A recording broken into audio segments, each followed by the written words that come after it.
सिंह और आप देख रहे हैं तेजस भारत। ये कहानी सिर्फ एक अपराध की नहीं है, बल्कि उस अंधविश्वास, डर और मानसिक कमजोरी की है जो किसी साधारण इंसान को भी चमत्कारी बाबा बना देती है।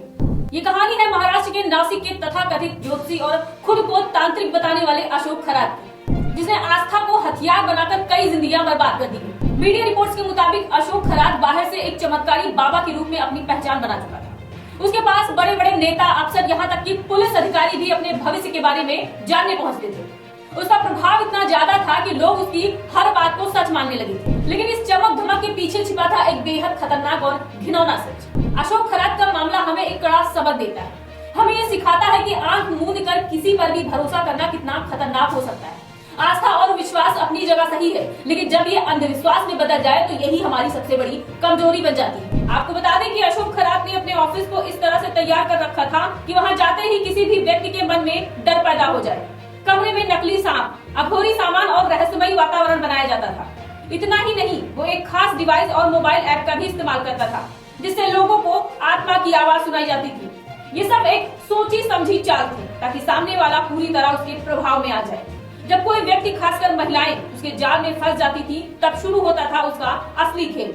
वो तंत्र मंत्र और इलाज के नाम पर उन्हें डराता था, फिर नशीली चीजें देकर उसके साथ गलत काम करता था। इतना ही नहीं, वो उसकी तस्वीरें और वीडियो भी बना लेता था। बाद में इन्हीं वीडियो के जरिए वो उसे ब्लैकमेल करता था और लंबे समय तक उसका शोषण करता था। पुलिस को अब तक इस मामले में 50 से ज्यादा आपत्तिजनक वीडियोस मिले हैं, जो इस पूरे नेटवर्क की भयावह तस्वीरों को दिखाते हैं। ये सिर्फ एक दो घटनाओं का मामला नहीं है, बल्कि एक सुनियोजित अपराध का जाल है, जिसमें कई महिलाएं फंस चुकी हैं। इस पूरे मामले का खुलासा भी किसी फिल्मी कहानी से कम नहीं है। एक महिला को अचानक उसकी आपत्तिजनक तस्वीरें भेजकर पैसे मांगे गए।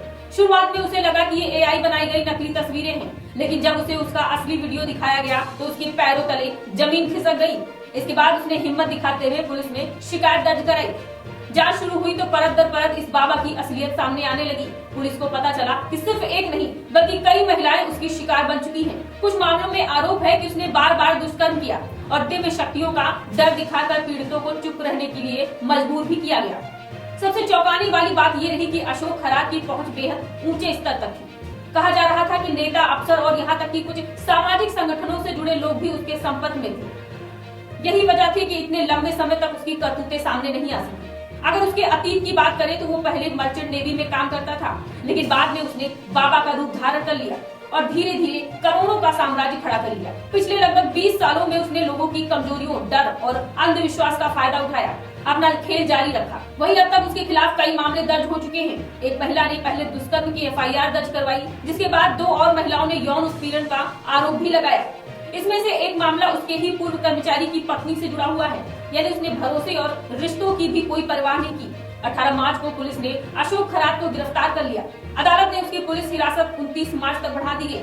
जांच का दायरा लगातार बढ़ता जा रहा है और अब इसमें आयकर विभाग भी शामिल हो चुका है। पुलिस हर एक एंगल से जांच कर रही है, चाहे वो यौन शोषण हो, ब्लैकमेलिंग हो या फिर पैसों का लेन देन। लेकिन इस पूरे मामले में सबसे बड़ा सवाल यही उठता है, आखिर पढ़े लिखे और ताकतवर लोग भी ऐसे ढोंगी बाबाओं के झांसे में कैसे आ जाते हैं? इसका जवाब हमारे समाज की उस मानसिकता में छिपा है, जहाँ लोग अपनी समस्याओं का हल तर्क और विज्ञान में नहीं, बल्कि चमत्कार और तंत्र मंत्र में ढूंढते हैं। जब कोई व्यक्ति डर और अनिश्चितता से घिरा होता है, तब वो जल्दी से ही ऐसे लोगों के जाल में फंस जाता है, जो खुद को भगवान का दूत मानते हैं। जरूरत है जागरूक होने की, सवाल पूछने की और हर उस चीज पर संदेह करने की जो तर्क से परे हो, क्योंकि जब सवाल करना छोड़ देंगे तभी ऐसे ढोंगी बाबा पैदा होते हैं और समाज को खोखला करते हैं। और जब तक ये सोच नहीं बदलेगी, तब तक ऐसे मामलों का सिलसिला खत्म नहीं होगा। फिलहाल आपकी इस रिपोर्ट पर क्या राय है, हमें कमेंट बॉक्स में जरूर बताइए।